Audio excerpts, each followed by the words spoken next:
Olá pessoal, meu nome é Erlon Rabelo Cordeiro, eu sou professor da Universidade Federal do Vale do São Francisco no curso de Engenharia Mecânica. Eu vou comentar aqui sobre endurecimento superficial do aço por cimentação e, através de um problema, mostrar para vocês como escolher, através das condições percebidas no problema que eu vou mostrar, qual a melhor forma de do ponto de vista energético, de ter um rendimento melhor no aproveitamento ou na realização desse tratamento térmico de cimentação.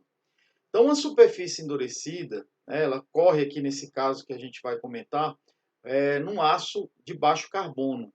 Então, é muito mais fácil, mais barato a gente endurecer as superfícies, e aqui a gente mostra uma engrenagem em corte, onde essa parte mais escura da superfície está indicando ou está apontando como a forma que mais rápida ou mais barata de se endurecer ou de se obter um resultado do ponto de vista de resistência da peça é fazer, em vez de um endurecimento total, nesse conjunto todo da engrenagem, fazer apenas na sua superfície. E nessa superfície de contato, obviamente, ele vai ter a adequada condição de resistir aos esforços que vão ser submetidos. Essa cimentação, da qual a gente falou no início, do qual a gente batiza aqui a problematização, ela é feita através de um processo de fusão do carbono no aço. O aço, uma liga de aço de ferro mais carbono, e quanto mais carbono a gente coloca no material, mais duro ele fica. Então, o que a gente pretende aqui é, por um processo de fusão, de cimentação, mais especificamente, como é dito aqui nesse conceito, expor essa peça a uma temperatura elevada, e rica em hidrocarboneto gasoso, como o metano CH4. E esse carbono, ele revestir ou ele ser absorvido na superfície, ou melhor dito, esse carbono ele vai ser difundido até uma certa profundidade da superfície dessa peça, de modo em que esse endurecimento ele seja alcançado. Então, a difusão, só para a gente entender, ela é uma movimentação atômica que acontece de um material soluto num material solvente, ou seja, na presença de uma quantidade maior desse material. Então, aqui a gente percebe que nos metais a gente pode ter dois tipos de difusão. A gente pode ter uma difusão por lacuna, onde um átomo, aí chamado de hospedeiro, ele vai se deslocar para um espaço vazio ou lacuna de um material que tem uma organização cristalográfica já definida, ou seja, ele vai se movimentar dentro desse material solvente, e ele pode também ser através de uma movimentação intersticial, onde um átomo muito pequeno ele vai se movimentar entre a presença dos átomos de solvente e aí preencher esses espaços intersticiais. Isso, na realidade, é o que acontece com o carbono no ferro. O ferro ele tem um diâmetro muito maior no seu átomo do que o diâmetro de carbono. Então, ele se movimenta internamente e aí ele consegue preencher esses espaços, tá?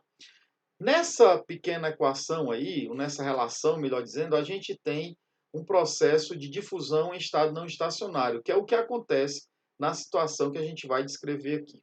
Então, esse problema exemplo aí, eu não vou ler, vocês podem acompanhar na leitura, ou dando um pause aí para poder acompanhar. O que a gente quer, na verdade, é mostrar para vocês como esse processo de carbonatação ou de cimentação, ele pode pegar um determinado aço que já tem uma quantidade de 0,% de carbono na sua composição, tá certo?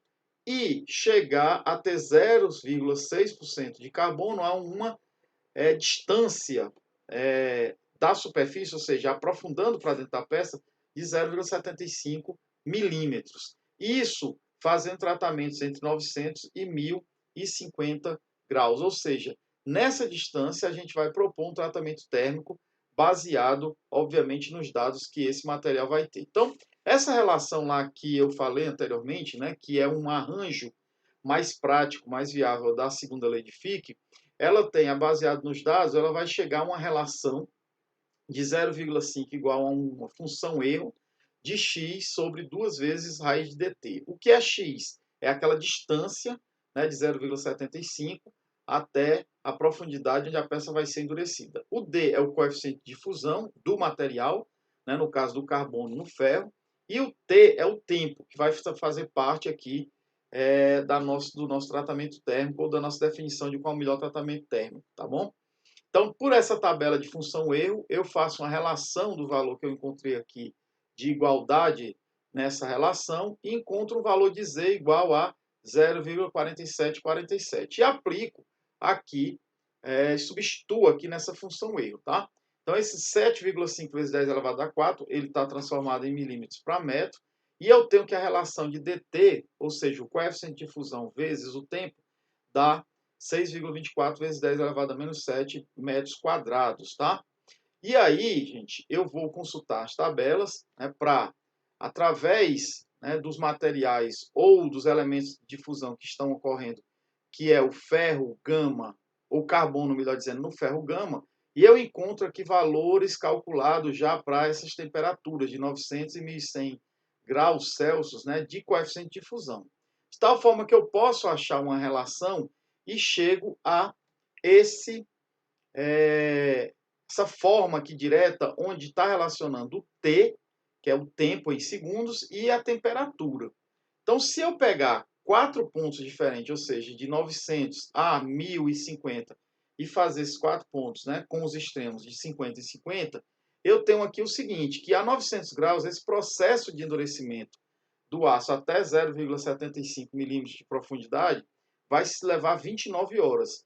Mas se eu aumento 150 graus, eu consigo fazer isso em 5 horas,3, ou seja, algo em torno aí de 5 horas e meia, tá?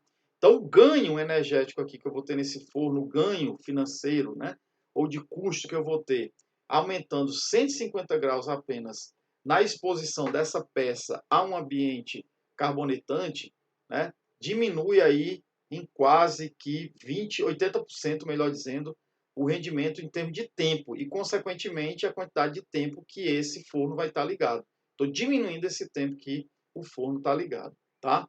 Eu espero que vocês tenham compreendido e qualquer coisa, né, esse problema ele foi retirado do livro do William Callister, né, Ciência e Engenharia de Materiais, uma introdução que é um livro extremamente conhecido, né, no meio acadêmico e no meio técnico da engenharia, tá? Então, um abraço, até a próxima.